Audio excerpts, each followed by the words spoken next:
hard work that they do in preparing our students for those exams. Anyone else share a story? Okay, we'll move on. Oh, go ahead, Mr. Reed. Yeah, I don't often participate in the share story, but something I wanted to mention, just because timing, I didn't have a chance to get in my superintendent's report. But, you know, just before Christmas and certainly yesterday, we had some school closures because of some poor road conditions.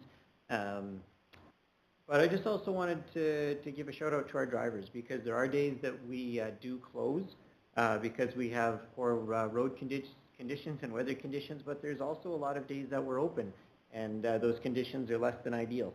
And we send our drivers out with students on buses, and they manage to get everybody to and from school safely.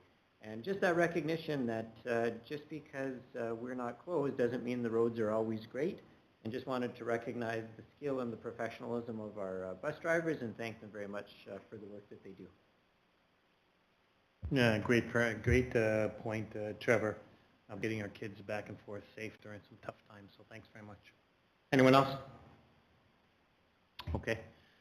We have board delegations, so we have Springfield Collegiate here, their administration, and I'm going to turn it over to you, Mr. Reed.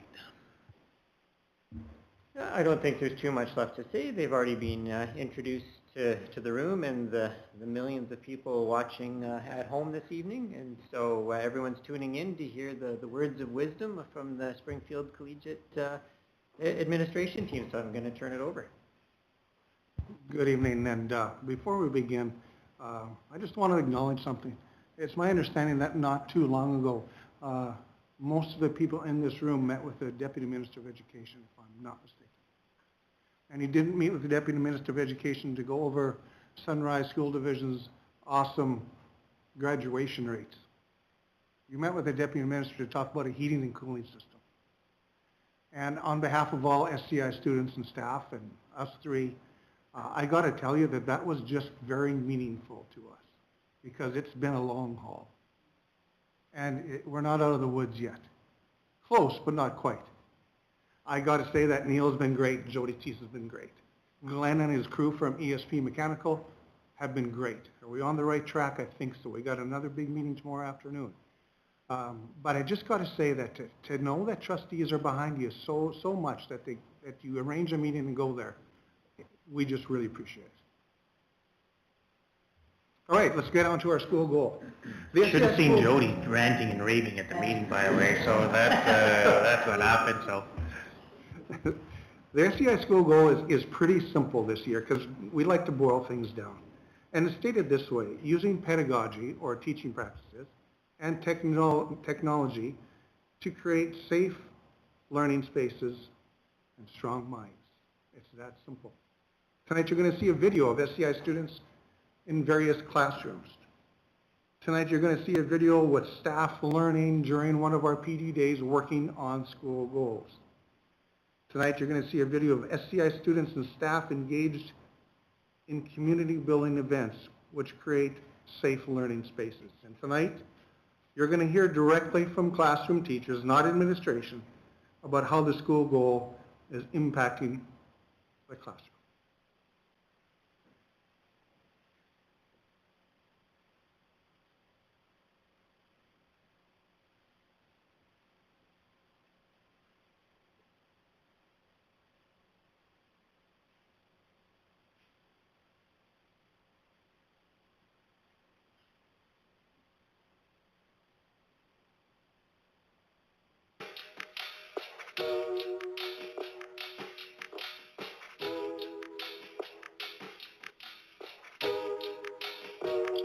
You a legend, boy.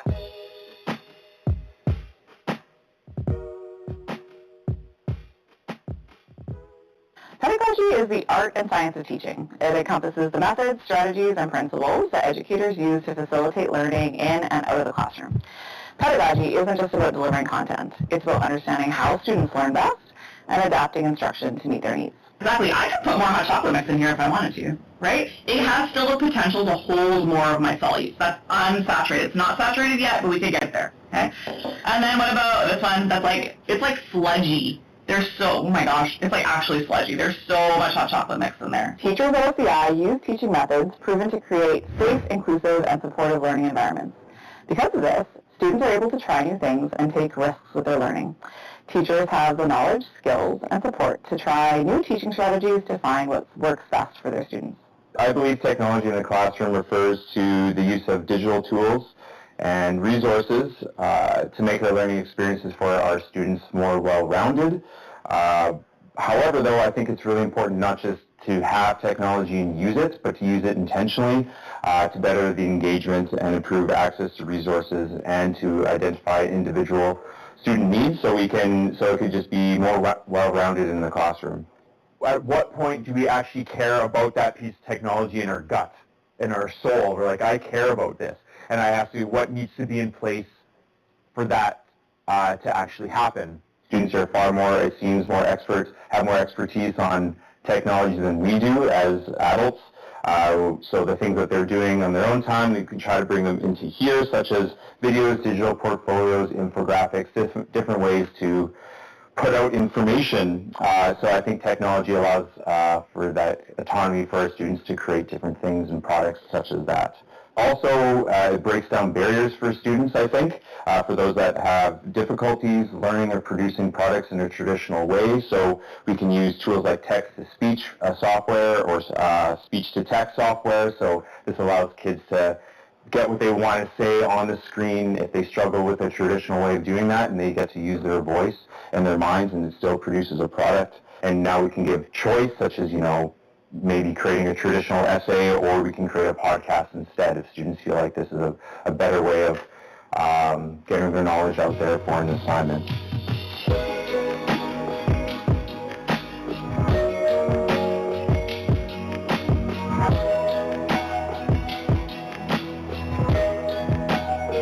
Strong minds are the foundation of education. They are minds that question, imagine, and refuse to settle for easy answers. When we talk about strong minds, we mean students who believe in their own ability to think, to question their ideas, and to stand firm in their beliefs. Building strong minds matters because education is not about memorizing. It's about realizing what they can achieve as individuals, how they can use their skills to make a difference in the community. When we empower students to think independently, critically, and creatively, we give them the courage to keep learning for life and to lead their future lives with critical thinking and problem-solving skills to become the most successful individuals that they can. As teachers, we don't just teach, we light the fire that ignites each individual student in their own way. We help students see what they can achieve and give them the confidence to do so.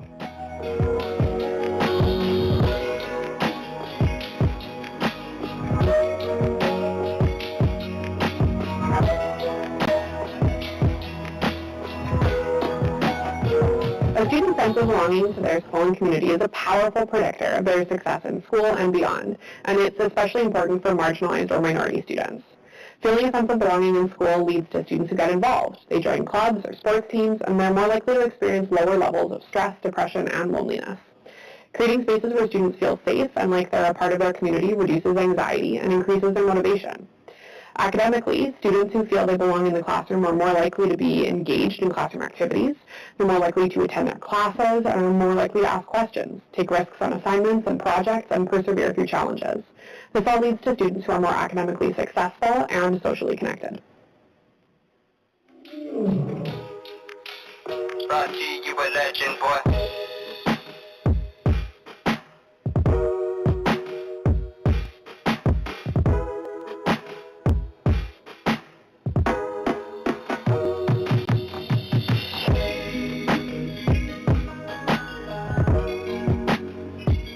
A safe learning environment is a classroom where students feel accepted, where their perspectives, their beliefs, their gender, their religion, their sexuality, their ideas are accepted. A safe learning environment is one where students have relationships with the teacher that is built on trust and mutual respect, and also with each other. In the classroom, they trust each other, they respect each other, and they can act accordingly and rely on the other people in the classroom to act accordingly.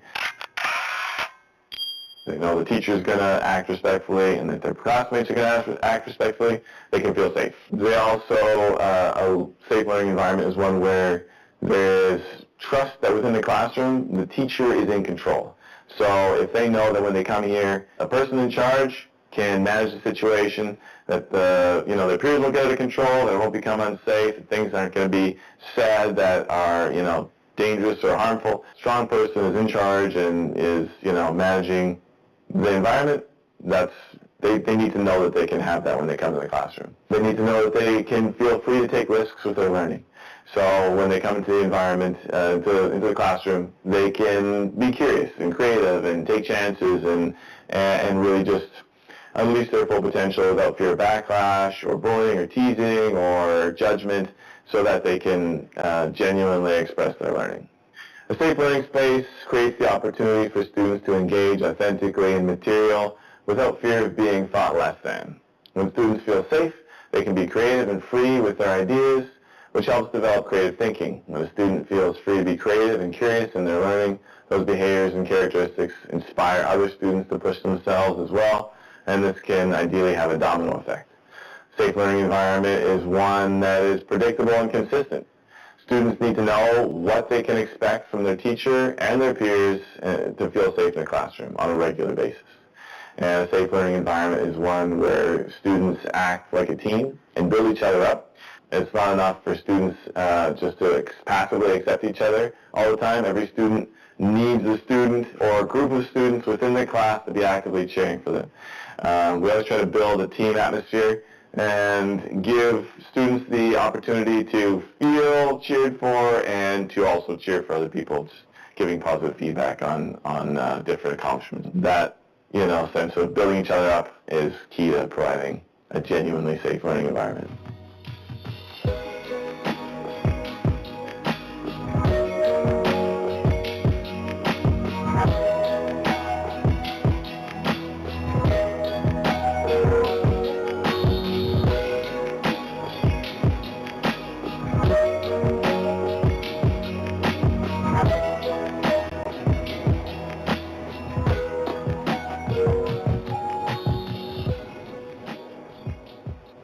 We could be an American school and sell that?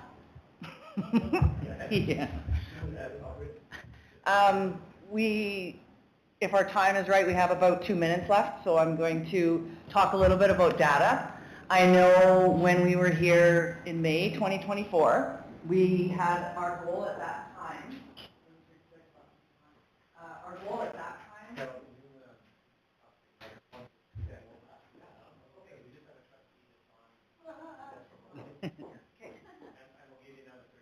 Yeah, okay. Sorry, Diane.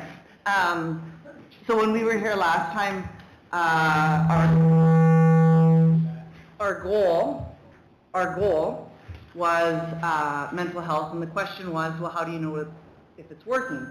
And the tricky thing with mental health is you don't know right away, and I think our answer at that time was, we may never know, but a student might. Am I too loud? No. Yes. Is that was too quick, Kevin? But we do, a student can be like 25 and think back to their grade 10 teacher who gave them strategies to navigate their mental health choices. Well, it's a couple years later, and we have some spectacular data. And there's a quote that says, a school doesn't have culture, it is culture. And it's not something that you can necessarily possess, but it becomes part of who you are. And when we think about the SCI culture, it didn't just happen by happenstance. It was a concerted effort by all to lead with compassion, to have expectations, to provide a sense of belonging and a safe place for all. And our teachers authentically shared that with you through their own lenses.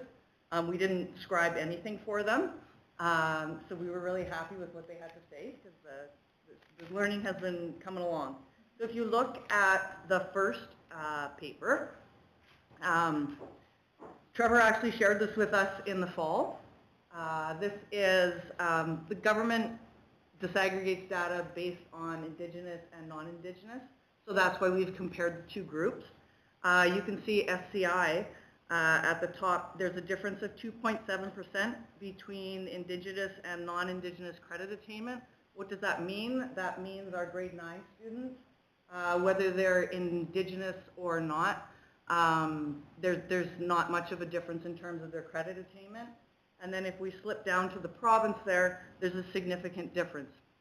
There's lots of factors that are involved, but we're really proud of this specific data in that everybody has a place and a sense of belonging at SCI. And it's not just, it is SCI. It's not how we function. And if you could flip it over to the other side, this is some data that we collected last year. So the first two sections there is grade 9s. So our goal in 24-25 was that all students will have gained at least 5 strategies, experiences, or opportunities that will foster authentic engagement at school, both academically and relationally. We made a focused effort throughout the year. So every PD day we had every student listed down the hallway, and teachers either put a check mark or a star, and then at the end of the day they picked somebody who didn't have a check mark. A check mark meant that that teacher had a connection with that student had a connection. And so by the end of the year, we had most of our students, all of our students, confirm that they had a connection to staff. So you can see grade 9, we started off with 55% at the beginning of the year, ended with 77. Grade 10, there's 170 students in grade 10. We started off with 53, we ended with 83. When we look at the grade 11 and 12, they've been in the school for a couple of years, so it makes sense that they would start off higher and they would end higher. So of 142 of our grade 11s, 76% had connections in the beginning of the year and 96 at the end, and then grade 12 was 91 and 97. So we're really pleased, and I almost want to say boastful about the success that we've had at SCI with, really we've been working on this, what culture is SCI, we're going on 7 years now. So that's the data. I could go on a lot more, but I know I only have 2.5 minutes to do data, and I'm probably at 3.5.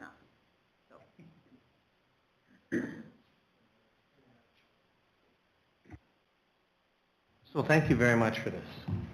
I'm the one that asked for data, and you have been talking about this kind of a strategy for some time. And by showing this, certainly at a grade 12 level, and then when kids come in, it is boastful, because that's not what you see at a lot of schools across. So kudos for that work. Does anybody have any questions for these guys? Mr. Dent. So I don't think you're being boastful enough. And I know you want to talk about data, so I'm going to give you an opportunity to extend your time, because I have that ability, being that I'll ask you this question. So something that you shared with Trustee Rowan and I, as well as PAC, is not just the sense of belonging and the culture, which we saw in the video, and the relationship between teachers and students and teachers, but doing a deeper dive into the data. You had shared how many students had been on the honor roll and how many students had been on the dean's list. And I thought those numbers were astounding. So if you remember them more or less and could share that, that would be appreciated. I tried to boast about that in the fall, but likely you'll do a better job than that. And then when you're also talking as a part 2 to that question is the connection that students have with the school and how they're participating in extracurricular activities. So, I mean, I always hear about the gym program and how the amount of teams are just exploding over there. So if you could just touch base maybe on kind of the involvement in your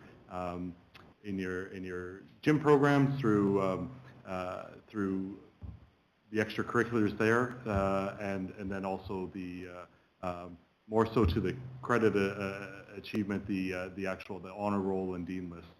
That was absolutely tremendous. So I can speak to the honor roll. When we combine, so honor roll is 80% or higher with no mark below 65, and honors with distinction is 90% or higher with no marks below 65. When we combined the two, there was about 230 students who, between 9 to 11, that achieved honor roll or honors with distinction status, and that would have been out of about 430 because we do our grade 12 honor roll with graduation. So more than half of our students are achieving that honor roll level, which is incredible. In terms of, I'm going to let Kevin speak to the academic and the relationship between belonging, but we have to remember that we're not just talking about sports teams, we're talking about an entrepreneurship club. We walked in there last week and they had pizza and there had to be 25 kids hanging out after school deciding how they were going to market the candles that they were doing, and that's led by Jeremy Taves, who was on the video there. So it goes well beyond just the gym stuff.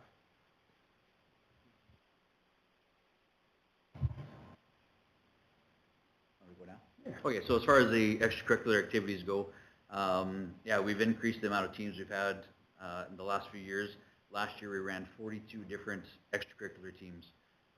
We found a huge demand with the volleyball. We had a ton of grade 9s wanting to come in and play volleyball, and with the numbers, you simply can't have 80 kids on a volleyball team, so we created grade 9 teams. So last year we ran grade 9 volleyball teams. This year we ran grade 9 and grade 10, or sorry, grade 9 boys and grade 9 girls volleyball teams.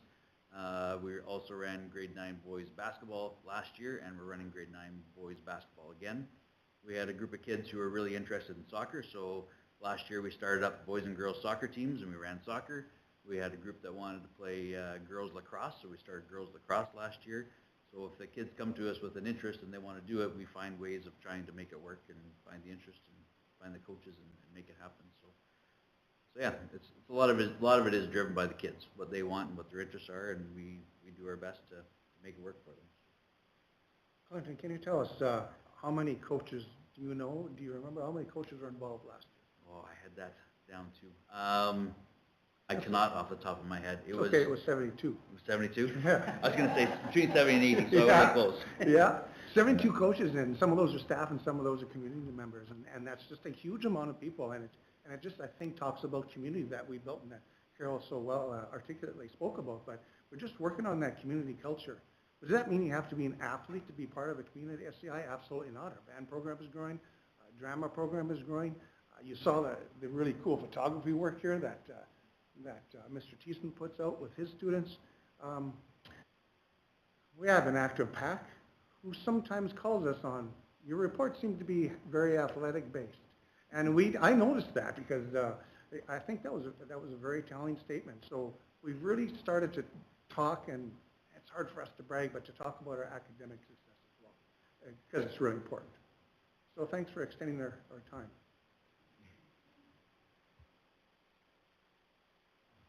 Any other questions? Trustee Wilson. When I looked at the math data, I wondered, I was trying to find a grade level. 9. Grade 9. Yeah, sorry. Okay. Thank you very much. Any other questions? Trustee Rowan. Not so much a question, more so a comment. I know that you did your survey a couple of years ago where you were looking into the students' perception of their experience within the high school and where they felt that they were. And I know that mental health has been a big part of what you've been looking at there. And looking at the work that you're doing here with having students having connections to staff, having students have connections to things that interest them, I think that that's fantastic, and I commend you for continuing with these efforts, because looking at our students as a whole, those are the things that they need, and those are the things that are going to help them to succeed. So thank you for doing that work. Thank you to your staff for doing that. I think that your students are going to greatly benefit from that, so thank you. Anyone else? Because I have 2 questions for him. Anyone else want to go? Okay. Mr. Dell, this is a loaded question, but you've answered a lot of it. So if I'm a new parent to Oakbank and I want to send 2 of my kids to your school, what kind of experience, and you've talked a little bit about it, what kind of experience are my kids going to get? So someone's coming in and they want to send their kids to SCI. You know, what kind of experience are the kids going to get, certainly academically and socially? Now, I think that you've mentioned some of that, but I'm going to give you an opportunity. And this hasn't been a question that I've asked in the other schools, so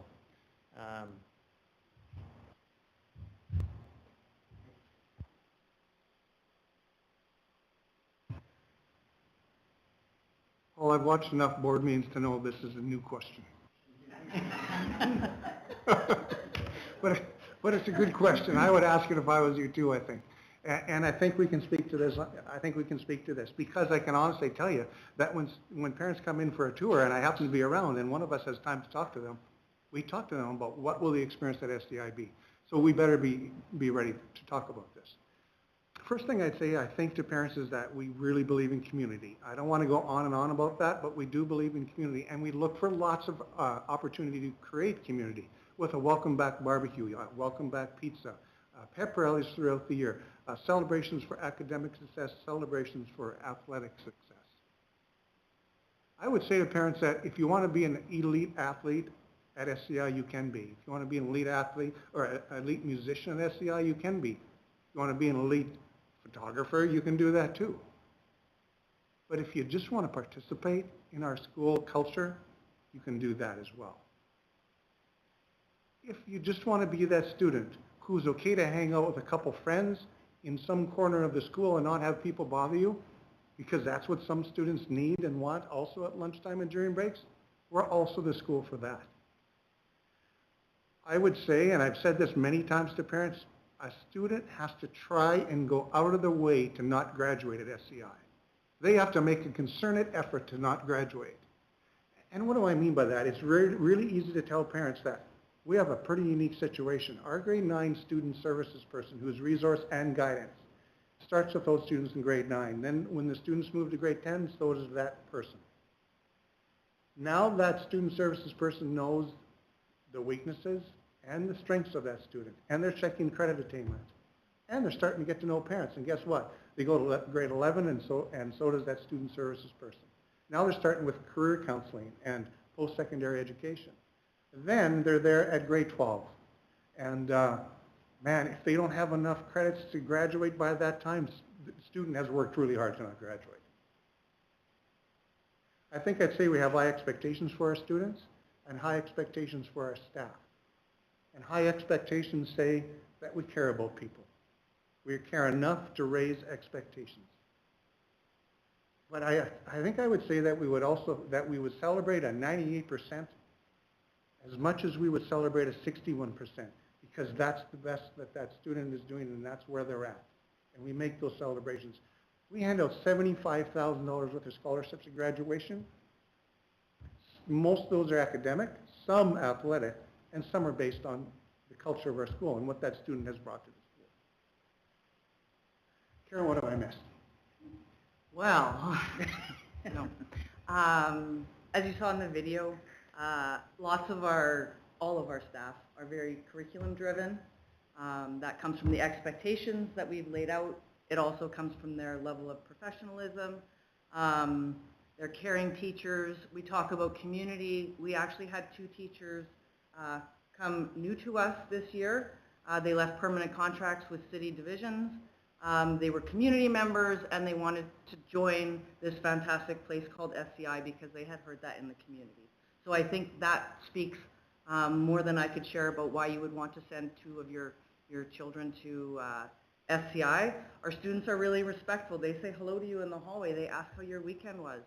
And Kevin was sharing, we celebrate things. We celebrate small things too. A couple of weeks ago, we have this breakfast on a bun coupon. We gave we call it a bob. We gave a bob coupon to a kid in the hallway because they hadn't been in the office for 3 weeks. That's a celebration, but it's also an opportunity to connect with the students, say, like, you're making some better choices here. We're on a good path. And so that's all about building that bridge and that connection and that community. Academic excellence, supportive parents, and I believe Kevin's going to get red in the face. But this is through Kevin's leadership that we have had the support from community. Yes, we all live in the community, but also it's his approach with those prickly parents at times that he really is an expert at, and I think that that has laid a solid foundation for our success in the community. You didn't know I was... No, I didn't know. I know. Yeah, well, not sure how to follow those two statements up, but I think SCI's motto is really important: spirit, community, integrity. I think that kind of talks about what the whole school is about, right? We got a lot of school spirit, we got a lot of teacher spirit. You notice in the video some of the teachers are wearing their SCI gear and stuff like that. So there's a lot of spirit within the school, and it's very, very accepted. Community, there's always something, or there's something club or group or something for somebody to belong to. That piece of belonging is huge in our school. It doesn't have to be all the sports stuff, right? We have an excellent band program. We've got Entrepreneur Club. We have Sabres games that happen before spring break that are very chaotic. I encourage you to come and check it out if you're ever looking for something to do before spring break. It's a pretty wild experience. Yeah, and then integrity, right? Just you're in charge of what you want to get done at SCI. If you want to join a club, join a club. Kind of what I tell all the grade 9s when they first come in and they're all shy and nervous and quiet is get involved, right? Get involved in something in school. Find something you're interested in, get involved, get that piece of belonging and run from there. So yeah, well, it's a great place to be. You can't tell we're proud of our school. And all three of us believe in servant leadership, and that's serving our staff and students. Thank you. Another question that came from there is that, so what percentage of your kids go on to post-secondary? I don't know if you have that off the top of your head. Ballpark guess? Ballpark guess would be about 20%, which I believe is higher than the provincial average right now. I'd like to look into that and get back to you, Paul, because I as well would be curious, because I really thought it was higher. But lots of students are taking a year off now, and so that's where we are. Would you agree? Is it around? A lot are going into the trades now too. Yeah, but I consider that post-secondary too. Yeah. Because, you know, when you said that 230 out of your 430 kids are on, you know, either the honor roll or the principal's honor roll or whatever you call it, that's extremely impressive. Extremely. Thank you for doing this. So the other question that I'm going to ask is, it's board budget time, so you come at a great time. And you've got the year of 8 trustees that are around the table. We're asking you what's working, what do you need for us to consider, certainly as we go through. And I'll be honest with you, it's going to be a really tight budget for us this year. Paul, I've sat in this chair many times, and you've asked me that question many times over the years. And I've given you some real straightforward answers, and I've usually been asking for stuff. Because I've been honest with you, because I think you asked that question honestly. This year we got a little slightly different answer. I'm going to say that over the past several years, we've asked the board and indicated to the board that it's tough to replace technology in schools. Smart boards and laptops are expensive. I'm going to say that the board responded very positively with a cost-sharing program. And I'm going to tell you that cost-sharing program is incredibly meaningful to our school. So very helpful, and thank you for that. I'm going to say over the past several years, Carol and I have been advocating for increased staffing because of our increased enrollment. And I'm going to say that the board has answered that by giving us a slight increase in teaching staff. I used the word slight. But you've noticed it, we asked for it, and that's what you gave us. I'm going to tell you over the years, we've been asking for a slight increase in administration time because our enrollment's going up. And I can't tell you, and Carol feels the same, how happy we are to have a person like Clinton Cullen sitting with us as part of our team. Now he's only a quarter time, but that's made a huge difference. So those three things have been major asks from us over the last number of years, and the board has responded. And I'm going to say, if you stay on this path, we're in great shape and we have no additional asks. But Paul, I'm going to throw this in. If things do get tight and you're looking for places to cut, we probably have some ideas. And we'd be happy to share those. Thanks, Kevin. Yeah, we don't know where we are. We just know that budgets are always something that can be really exciting and then also, concerning. So we don't know where we stand right now yet. We're doing a lot of work towards it. We'll wait till what the province turns around and comes to us. But again, we appreciate your comments with regard to, needs and where things are. And you know what, I think that we'll always, the best thing we can do is always reach out if we need further information to collect. So thank you. Anyone else from these guys? Yep. Yep. I just want to say thanks to the SCI team. Some of the things that I heard about curriculum and academics, arts, athletics, culture, community, relationships, connectedness. You hit all the big ones there. And it all leads to, sort of one of my favorite words, and I don't think I heard it, but forgive me if I'm wrong, but that sense of belonging, right? And that's, of course, inherent in all of the things that you shared about your school. That all leads to, what I believe, that sense of belonging and sense of identity. It's always fun to go to SCI in a day when everyone's wearing their Sabres gear and see, I think all the students being proud to be students and staff being proud to be staff at the school. It was a word that I was going to use. Kevin, you used it kind of right at the end. You're very proud of your school. I think you should be fiercely proud of your school, and I think you should take that back and share it with your staff. And one more word I'm going to add in is just passion. I think, the passion that the three of you have for your school and the work you're doing was very evident throughout the presentation. And I'm sure that passion is infectious back through your school with your staff and your students. So thank you for bringing that passion to your presentation this evening. Yeah, thanks. I reached over and wrote a word down to Trevor as you were talking, and my word is impressive. So thanks for coming in and sharing this. It kind of made me want to think that, hey, if my three boys were around, is that they'd want to go to a school like yours in the way that you've talked about it. So when you hear somebody say that, take it as, kudos to the work that you're going ahead and doing. Very much appreciated. Have we missed anything? Yeah. Yeah. Well, the other thing too is that when you talk that you had 42 teams and the clubs, it's impressive. The fact is that you can find staff and community to coach all these teams. Particularly where across the board we're finding in education in general is that it's getting harder and harder to find the staff people. That I'm involved with lacrosse, and when we talk to schools and some schools can't find staff supervisors to be involved, that's happening unfortunately across across other divisions. Not certainly going on at SCI, but kudos to you. So on behalf of us, certainly thank you for this presentation. Thank you for the information and data. Because when we ask you, is it working? Well, you've shown that it's working. So kudos to you and kudos to your staff. Thanks. Yeah. And of course, you can stay for the rest of the meeting. That'll help you. Yeah. You'll watch it on TV. Yeah, thanks, Kevin. We're going to head on with our meeting.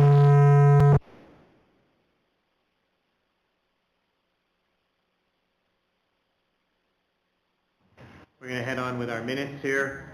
Is that, yes? All right, I think that we can do it electronically, so can everyone join the meeting?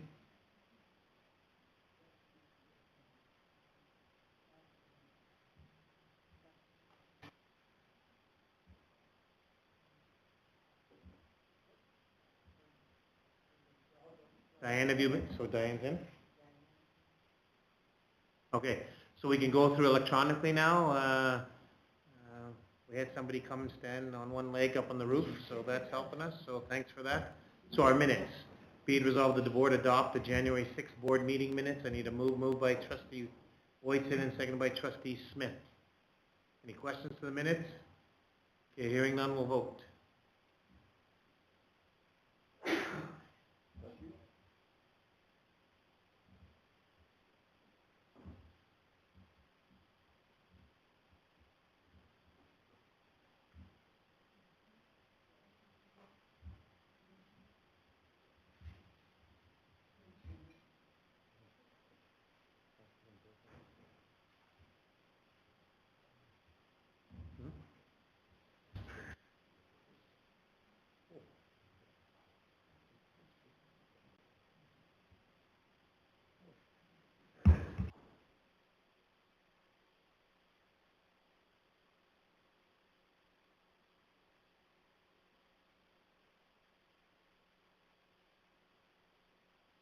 All right, it passed 8-0, and thank you for doing that.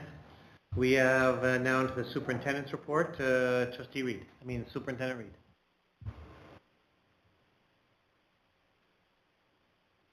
Yeah, a couple of things to highlight there. Just when we came back from the Christmas vacation, one of the big things we did in the first week back is we met with the Divisional Literacy Committee.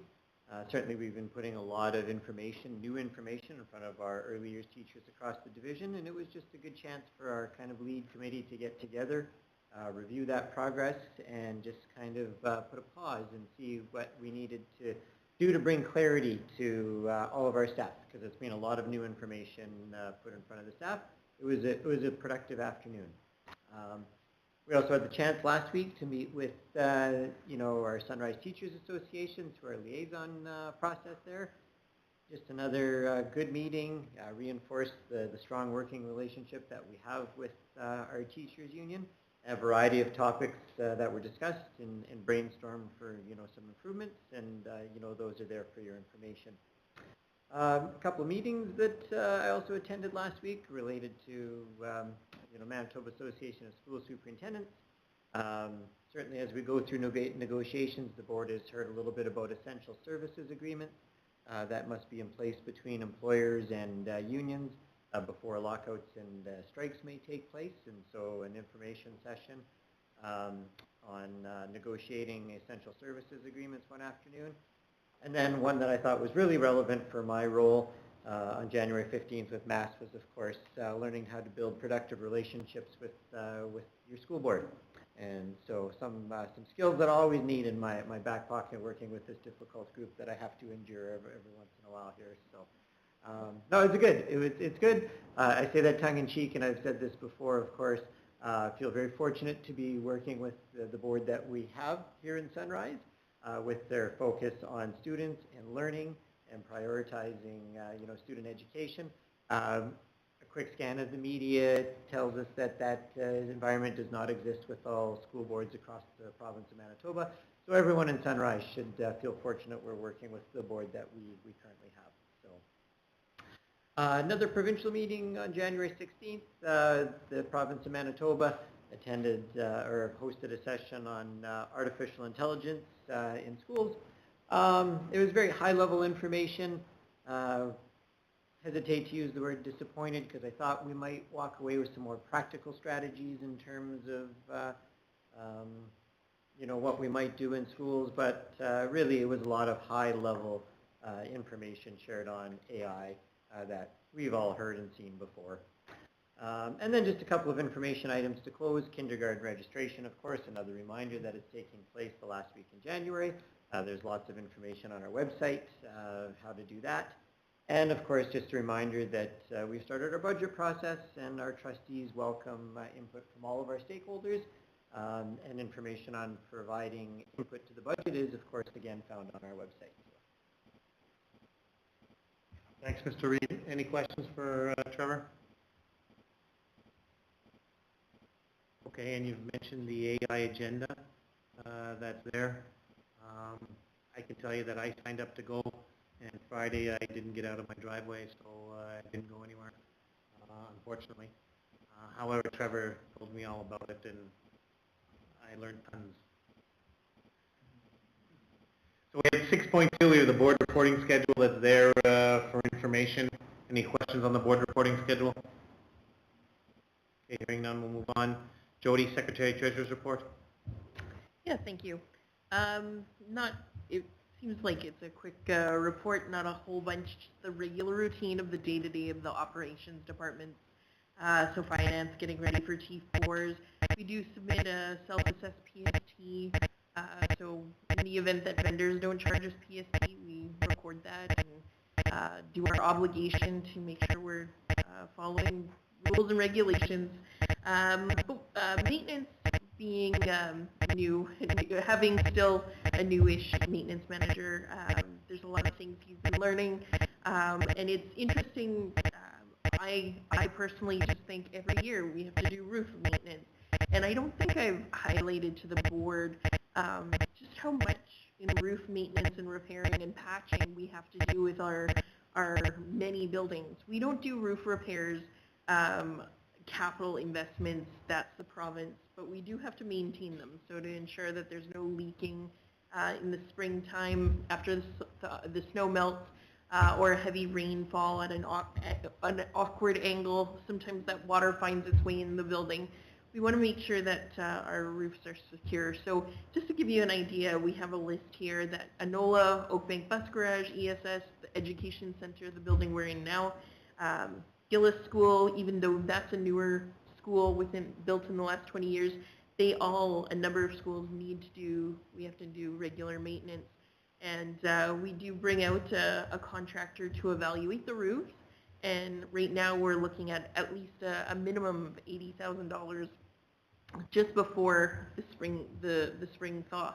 So knowing that we're going to spend $80,000 on a whole bunch of roofs, and of course there's going to be more. I always say that because after winter things expand, contract. We're going to find more, but just give the public an idea too. The list goes on, but those are the immediate ones that we have to pay attention to. And as SEI, I just want to say thanks to the group and thank you to Mr. Dell for recognizing the hard work that Neil's been doing, Glenn at ESP Mechanical. They've been going out there and trying to solve a lot of unique situations and address the concerns so the staff are comfortable. It is a difficult situation with a new mechanical system, but we are getting together on the 21st. I unfortunately are double booked, but we'll have a group of people attending SCI to look further into a couple theories and scenarios, and I do feel like there is being significant progress taking place. We have some electrical and mechanical engineers now on the task and kind of working out statistics and data, and I was able to review some of the data that they were showing, and there are some rooms that are working exactly how it's designed, and then there's some anomalies that we need to iron out those kinks and get people to address those concerns. So it is a lot of information. There's a lot of meetings, but I find we're making really good progress. And I think miscellaneous, I wanted to highlight we are going to be looking at our daycare contracts. It's not new news, but we do recognize we have some older contracts out there floating around about 20 years old that we signed, and with new responsibilities and changeover with staff, we'd like to address that. So we're reaching out to a number of the directors and letting them know that we're going to be updating those agreements. Some of them they've appreciated because they haven't seen a contract in a while, so it'd be nice to have updated wording. So that's it. Let me know if you have any questions. Thanks, Jody. Any questions for Jody? Jody, I'm glad to hear the words significant progress. However, I'm still not happy about the fact it's great that's a significant progress. I think that we'll be happy and we'll take the foot off the gas when it's done, because it's been far too long. So thanks for that, and thanks for Kevin about telling us as to where we are. But please keep us updated to the meeting on the 21st. But I don't think that I'm going to be happy, or we should be happy, until it's done. Fair enough? Anyone else? Okay. We have board business here. So 8.1 talks about our grade 1 to 8 report card data. Mr. Reid, anything you want to comment? Just a quick comment. There's really nothing of note in this data. It's what we would expect. The overwhelming majority of our students across all subjects and grades are, identified as achieving 2, 3, or 4 on the provincial grading scale. All of those would be consistent with at-level expectations or outcomes. And so with only the first term data there's really nothing to compare it to at this point, so it's just kind of there as information right now. And would you say that this is consistent across all of our schools? No, I wouldn't say that we're seeing the same data across all of our schools. You know, as we've talked about in the past, we do have some schools that, you know, students require some extra supports. I wouldn't say that any of our schools in terms of the report card data are showing anything of overly concerning, but definitely if we broke this down by school, which we can do, you know, with the data tool, we're going to see some variations across our schools. So I guess my comment is that if we have schools that aren't doing as well, my next question is, what are you doing about it? And obviously that's not a question that you have to talk about right now, but great that we have a number of our schools, but if there are schools that they're struggling, and the question is, what are we doing to fix that? Fair enough? And you also have report card data and the two others. Is there anything else you want to talk more about report card data? Or you're good? Any questions for Mr. Reed? Okay. Early childhood readiness report.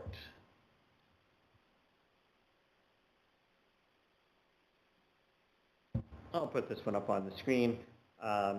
Most of this is background information that you've seen before as we've presented this report.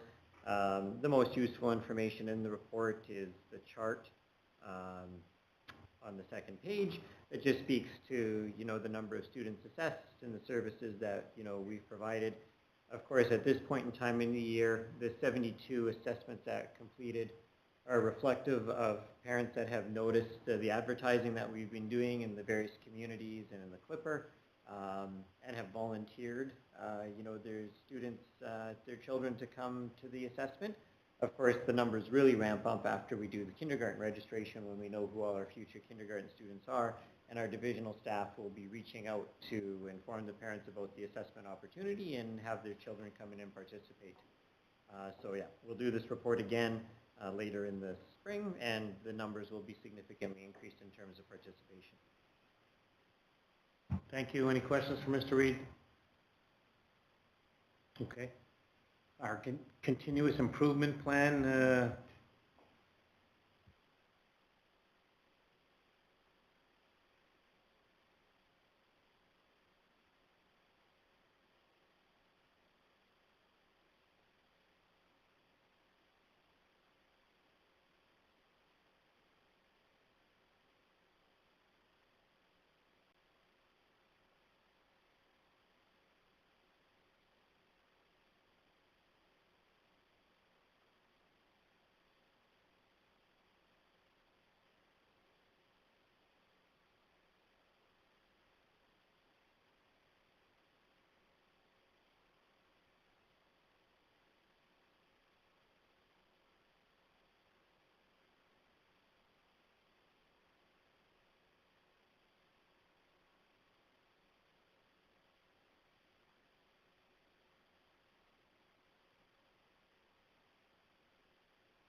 my apologies for not having the mic on. Maybe that's another reason why they're potentially not, you know, reaching out, you know, for a spring meeting as well if there's changes that are coming. So, with the report, I also just for information included a copy of the Everest Green School Division report, which I would say is pretty impressive, just in terms of their presentation and the way they present their information. Our school division is already collecting all the information, or the vast majority that they're putting together in their report. But they've taken their information and they've given it to a graphic design company who came up with that model. And I think, we should always be looking for ways of doing things better. This is a model that I think we should consider adopting, and to spend the funds to share information with our stakeholders in this format, I believe would be money well spent. And so I'll be looking to possibly do something similar with our continuous improvement plan, as well as our report to the community as the spring goes by. Any comments for Trevor? Trevor, the improvement plan that you're talking about out of Evergreen School Division is very easy to read. And I think then that there's a variety of parents that can take a look at this and get a pretty good understanding of it. So it is I think that the format that he's put together is good, and whatever we can beg, borrow, and steal, let's not be shy about doing it, because this is something that I think parents would really appreciate. I've had pretty thorough conversations with Mr. Hill, Superintendent in Evergreen School Division, about the format of his report, and he said it's one of the been very, very well received by stakeholders in his school division, presenting the information in this way. Thank you. Anyone else? Questions? Everybody else, did you like that? Did you like the just head nod? Do we like kind of the presentation from Evergreen? Okay. Perfect. The next one is our strategic plan review. I'm going to turn it to you. So we did talk about our strategic plan, the board's strategic plan, back in the fall.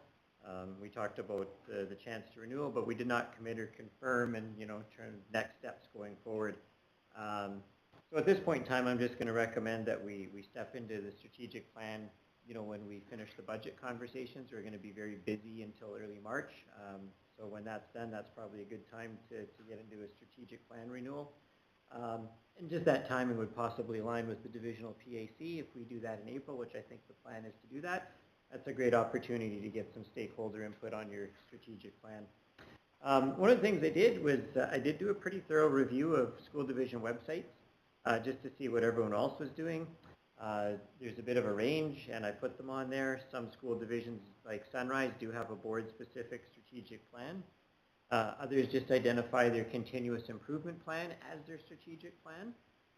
And then several school divisions don't have evidence of a board strategic plan on their website. Doesn't mean they don't have it, it's just not on the website. So no conversation or decisions need to be made tonight, but as we kind of move forward with this, there's a few things I would ask the trustees to consider. You want to continue to have your own strategic plan, or would you like to integrate the plan with the continuous improvement plan? I don't see anything wrong with having your own strategic plan if it focuses on the work that you want to accomplish as trustees.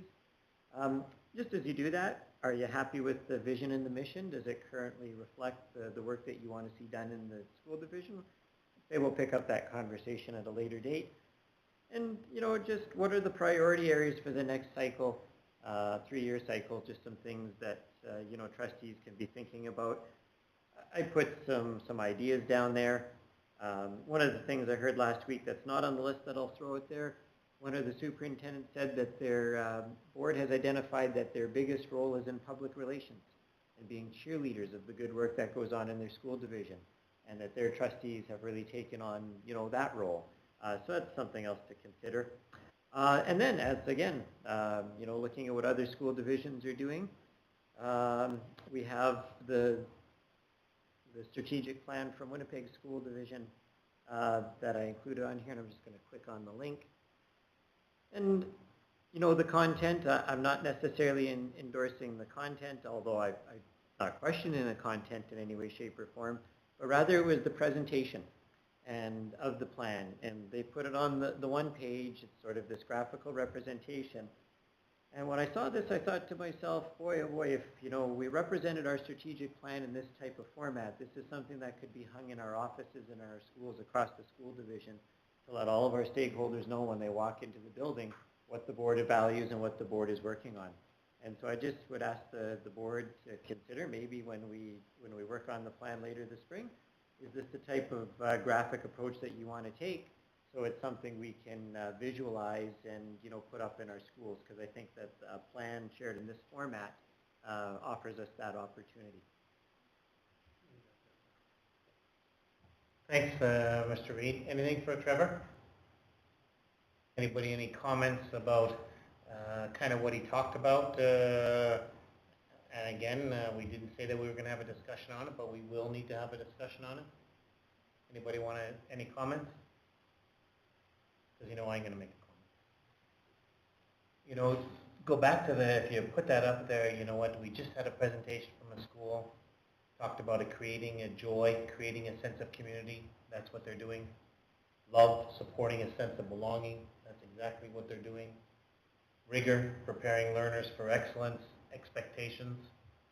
You know what, I don't know if Kevin knew that you're putting up Winnipeg 1 at the same time, but that's exactly what SEI is doing around those three things. I'm not saying that this is for me that we're doing it, but it's not coincidence that SEI is doing some very good things, and this is Winnipeg 1 talking about kind of doing they're following what SEI does, not the other way around, of course. But it is very interesting. Anybody want to make a comment? Okay, we'll move on. 8.5 is Edward Schreier School. I'm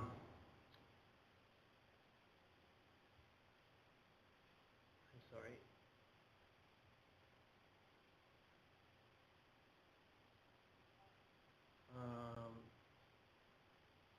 Okay, here I've got it now. Be it resolved that the board approve in principle the Edward Schreier School JV basketball trip to Brandon, Manitoba, February 5th to 7th, subject to the superintendent's final approval. I've moved by Trustee Smith and seconded by Trustee Harris. Any questions to this? Hearing none, we'll vote.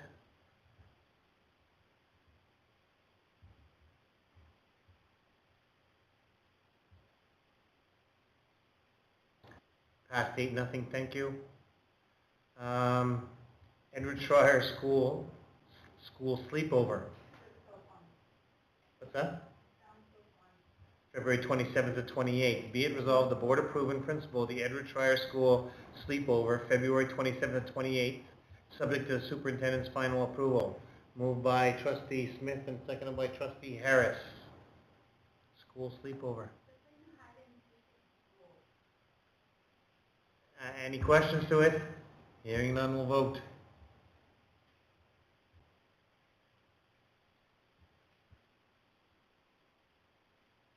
And it passed 8-0, thank you. Powerview School, trip to Assissippi.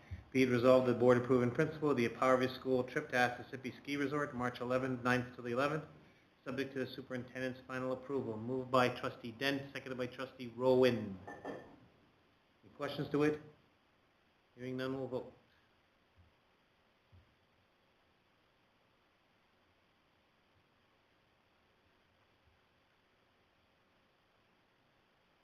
Passed 8-0. And the Lactabani, Costa Rica, March the 27th to April the 3rd, 27. Be it resolved that the board approve in principle the Lactabani Senior School trip to Costa Rica, March 27th to April 3rd, subject to the superintendent's final approval. Moved by Trustee Wilson and seconded by Trustee Whiteson. Comments to this? Hearing none, we'll vote.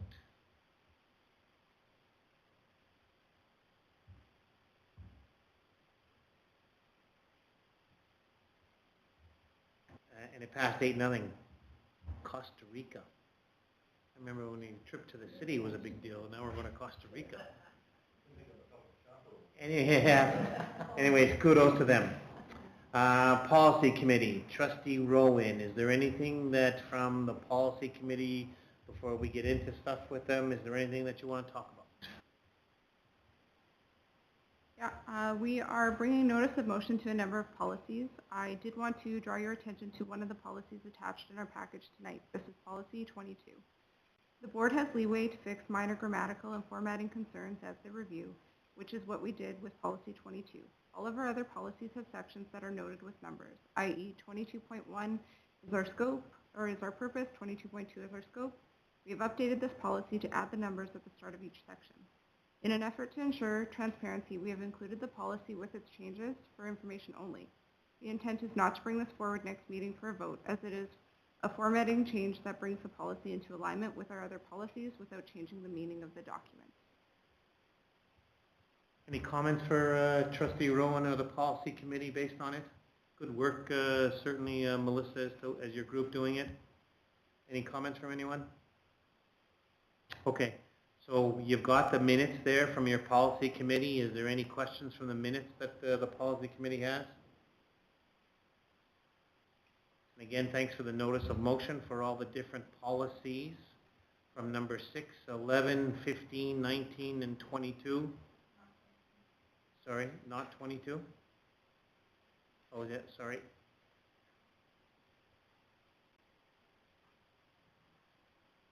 So anything from there? Okay. So policy 22 talks about senior administration contract negotiation. Sorry, I'm not with this. So is this from the policy committee? Did you want to address that at all? Policy 22 is the one where we just added the numbers to the front of each of the sections.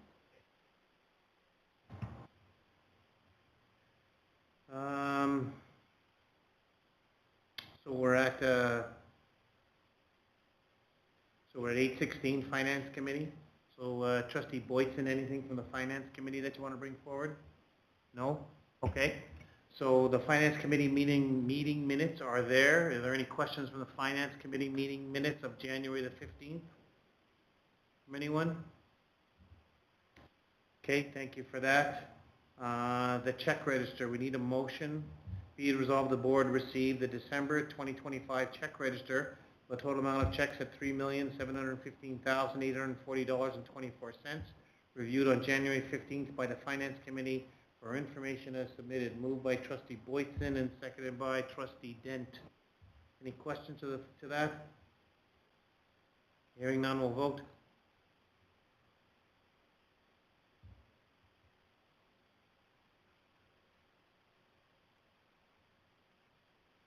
Passed 8-0. Thank you for that.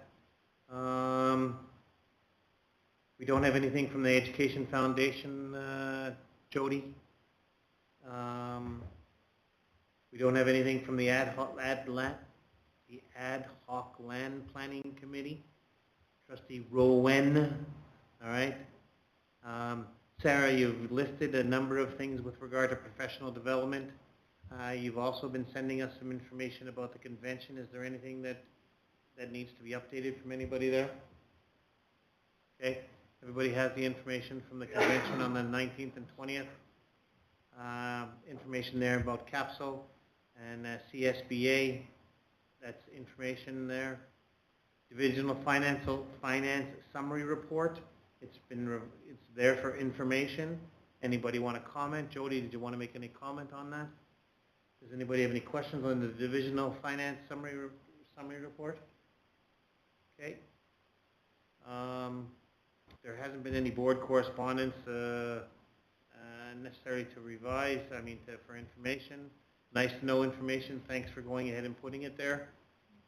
Of course, when SCI was talking about, how school spirit and those kind of things, I remember coaching against them in hockey in Oak Bank. It was a very interesting, they have some pretty good school spirit. Upcoming meetings, February the 3rd and February 17th. There's a press release that's out. Jody, are there any 14.1, are there any questions from the public? No questions from the public. We do not have to move into in-camera, so we are adjourned. Right on. Thank you. Thank you. Diane, you good? Yep. Have safe everyone. Okay.